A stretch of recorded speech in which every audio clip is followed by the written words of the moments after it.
आप सभी ने डैम यानी कि बांध के बारे में तो पढ़ा ही होगा। एक डैम का काम होता है नदी के बहाव को रोकना और उसके बहते हुए पानी को इकट्ठा करना। इस इकट्ठे हुए पानी का उपयोग खेतों में, बिजली उत्पादन में और अन्य तरीकों से इसका उपयोग किया जाता है। आप शायद यह बात जानते होंगे कि डैम के कारण भूकंप का खतरा बढ़ जाता है, लेकिन क्या आपने कभी सुना था कि डैम के कारण पृथ्वी का रोटेशन यानी कि घूमने की रफ्तार धीमी हो जाती है? अगर आपको यह बात अब तक नहीं पता थी तो कोई बात नहीं, आप में से कुछ ही लोग होंगे जिनको इस फैक्ट के बारे में पता होगा। हाय फ्रेंड्स, मैं यश और आपको जानकारी देता हूँ कुछ अमेजिंग फैक्ट्स के बारे में।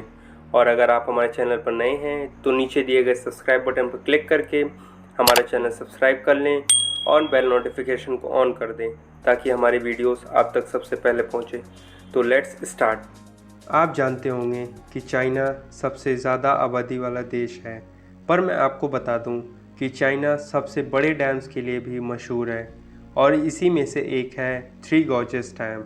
थ्री गॉर्जेस डैम यांगशी नदी पर बना है और यांगशी नदी एशिया की सबसे लंबी नदी है और दुनिया की तीसरी सबसे लंबी नदी में से एक है। इस डैम का उपयोग बिजली उत्पादन में किया जाता है और आप जानकर हैरान हो जाएंगे कि ये डैम एक बार में करीबन 22.5 अरब वाट तक बिजली पैदा कर सकता है। ये इतनी ज़्यादा बिजली है कि आइसलैंड और न्यूजीलैंड जैसे छोटे देश साथ मिलकर भी एक साल में इसका उपयोग नहीं कर पाएंगे।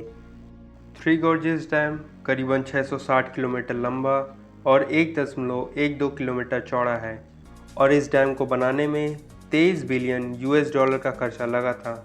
इतना ही नहीं, इस डैम के कंस्ट्रक्शन के दौरान 12 लाख लोगों को बेघर होना पड़ा था।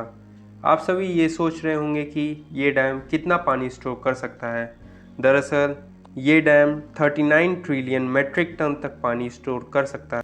लेकिन इन सब बातों का धरती के स्पीड को धीमा करने में क्या लेना देना है, आइए जानते हैं। आप सभी लोग फिज़िक्स में इनर्शिया के बारे में तो पढ़ा ही होगा।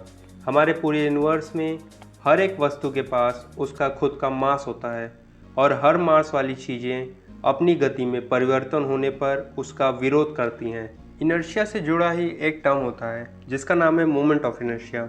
मोमेंट ऑफ इनर्शिया के बारे में हम तब पढ़ते हैं जब हम किसी भी घूमने वाली वस्तु के बारे में बात करते हैं। कोई चीज़ कितनी तेज़ी से या कितनी धीमी घूमती है, ये सब उसके मोमेंट ऑफ इनर्शिया पर डिपेंड करता है। किसी भी वस्तु का मोमेंट ऑफ इनर्शिया उसके मास और एक्सेस ऑफ रोटेशन के कॉन्टेक्स्ट में उसके साइज़ पर डिपेंड करता है। मान लीजिए कि अगर किसी भी वस्तु का मोमेंट ऑफ इनर्शिया ज़्यादा होगा तो उसकी स्पीड कम होगी और अगर उसके मोमेंट ऑफ इनर्शिया कम होगा तो उसकी स्पीड ज़्यादा होगी। अब मान लीजिए कि हम थ्री गॉर्जेस डैम जितना बड़ा डैम बना दें, तो क्या अर्थ के मोमेंट ऑफ इनर्शिया पे इसका प्रभाव पड़ेगा? जी हाँ दोस्तों, अब आप सही दिशा में सोच रहे हैं। ऐसे बड़े और लंबे इमारतों के कारण धरती का मोमेंट ऑफ इनर्शिया बढ़ेगा और उसके मोमेंट ऑफ इनर्शिया के बढ़ने के कारण अर्थ के घूमने की गति धीमी हो जाएगी। और अगर हम थ्री गॉर्जेस डैम की कैलकुलेशन के हिसाब से देखें तब एक दिन 60 नैनोसेकंड तक बढ़ जाएगा।